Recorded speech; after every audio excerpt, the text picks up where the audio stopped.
Viral di media sosial video ribuan bentuk nasi tumpeng dibuang ke kotak sampah usai perayaan Hari Jadi Karawang ke-391, Sabtu, 14 September 2024. Hal ini sontak menuai sorotan setelah agenda pemecahan rekor nasi tumpeng terbanyak itu justru terbuang sia-sia.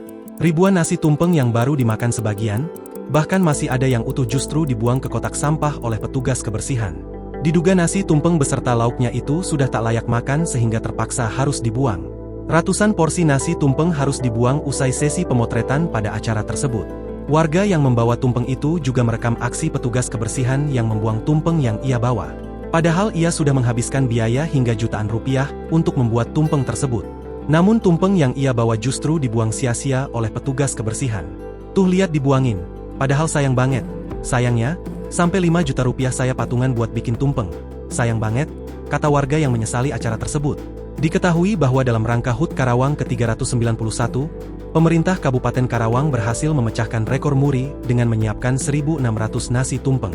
Nasi tumpeng itu juga dibuat berbentuk peta Karawang terbesar yang digelar di Plaza Pemda Karawang. Nasi tumpeng itu dikabarkan merupakan kolaborasi pentahlis antara Pemda, perusahaan, sekolah dan stakeholder lainnya.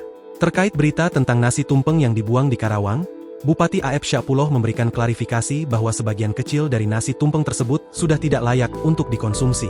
Penjelasan ini menegaskan bahwa tindakan pembuangan sebagian nasi tumpeng tersebut dilakukan untuk memastikan keamanan dan kualitas makanan yang disajikan kepada masyarakat. Biasanya, nasi tumpeng yang tidak layak makan dipisahkan dan dibuang untuk mencegah risiko kesehatan. Bupati berharap penjelasan ini dapat mengatasi kekhawatiran publik dan memperjelas situasi terkait pengelolaan makanan dalam acara tersebut. AF juga memastikan sebagian besar nasi tumpeng yang tersisa setelah acara pemecahan rekor langsung dimakan dan dibagikan kepada masyarakat Karawang yang hadir di lokasi acara. Atas nama pemerintah daerah Kabupaten Karawang, pihaknya memohon maaf atas ketidaknyamanan akibat informasi tersebut. Sebagian besar nasi sudah dimakan dan dibagikan kepada masyarakat yang hadir. Download Tribun X sekarang, menghadirkan lokal menjadi Indonesia.